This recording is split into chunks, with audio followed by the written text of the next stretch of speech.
Hello friends, મારી YouTube channel જલપાઝ રેસીપીમાં તમારું સ્વાગત છે। આજે આપણે ગાજરનું અથાણું બનાવવાના છીએ, જે 4 થી 5 કલાકમાં બનાવીને ખાઈ શકાય છે। તો ફ્રેન્ડ્સ, જો તમને મારી રેસીપી ગમે તો વિડીયોને લાઈક કરજો, મારી ચેનલને સબસ્ક્રાઈબ કરજો અને નોટિફિકેશન બેલમાં ઓલના નિશાન પર ક્લિક કરજો, જેથી કરીને તમને મારા નવા વિડીયોની નોટિફિકેશન મળતી રહે। ગાજરનું અથાણું બનાવવા માટે મેં 1 કિલો ગાજરને વચ્ચેથી કાપી અને આ રીતની ચીરીઓ બનાવી દીધી છે। તો બસ આ રીતના પીસ તૈયાર કરવાના છે આપણે, અને એમાં વચ્ચેનો પીસનો ભાગને કાઢી લેવાનો છે। તો હવે તેમાં અડધી ચમચી હળદર એડ કરીશું અને 1 ચમચી મીઠું એડ કરીશું। હવે તેને બરોબર હલાવીને મિક્સ કરી લઈશું।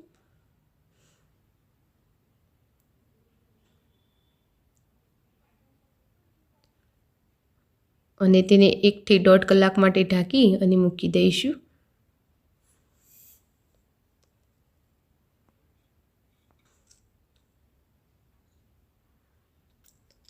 તો હવે ખોલીને જોઈ લઈએ તો આપણે જે મીઠું નાખ્યું હતું તેના લીધે ગાજરમાં સારું એવું પાણી વળી ગયું છે। તો આપણે એક પાણીને નિતારીને ફેંકી દેવાનું છે, એને કોઈ જગ્યાએ યુઝ કરવાનું નથી। અને ગાજર પણ એકદમ નરમ થઈ ગયા છે। તો પાણી મેં નિતારી લીધું છે, હવે તેને આપણે સૂકવી લઈશું। તો કોઈ પણ કોટનનું કપડું પાથરી તેને એકદમ તડકામાં 2 થી 3 કલાક માટે આપણે સૂકવી દઈશું।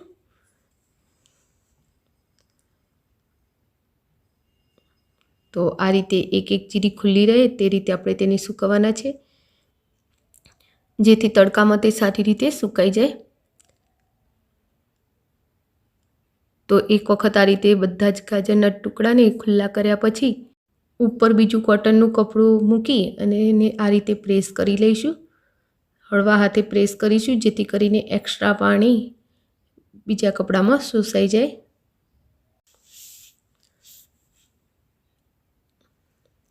આ જ રીતે બીજી સાઈડેથી પણ આપણે તેને કોરા કરી લઈશું।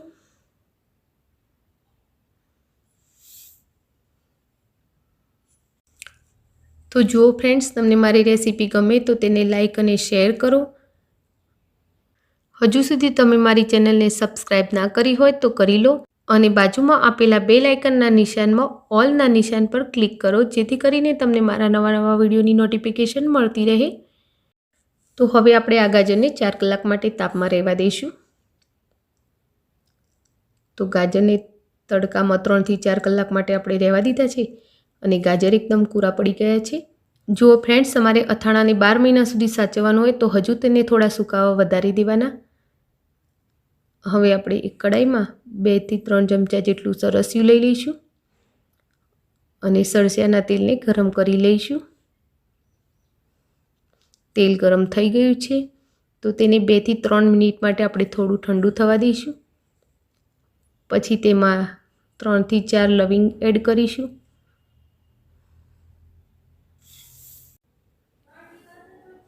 તો તેલ સહેજ ઠંડુ થયું છે, તો આપણે તેમાં લવિંગ એડ કરી લઈએ અને હજુ થોડું તેલ સહેજ ઠંડુ થશે એટલે આપણે તેમાં રાઈનો ભરડો એડ કરી લઈશું। તો 3 ચમચી જેટલો રાઈનો ફાડા આવે છે, જે બજારમાં મળે છે, તેને એડ કરી લઈએ। 3 ચમચી જેટલી વરિયાળી અધકચરી વાટી લેવાની છે, તે એડ કરી લઈશું। અડધી ચમચી હિંગ એડ કરી લઈશું અને હવે થોડીવાર એને ઠંડુ થવા દઈશું।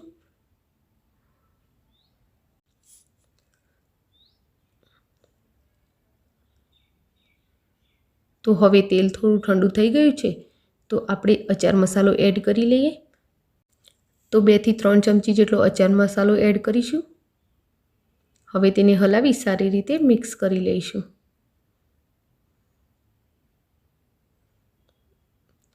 હવે આપણે ગાજર જે સૂકવીને રાખ્યા છે તેમાં આ મસાલો એડ કરી લઈએ।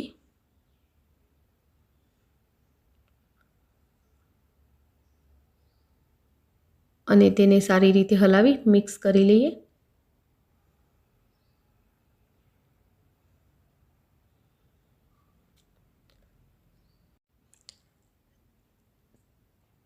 તો છે ને ફ્રેન્ડ્સ, ગાજરનું અથાણું બનાવવું એકદમ ઇઝી.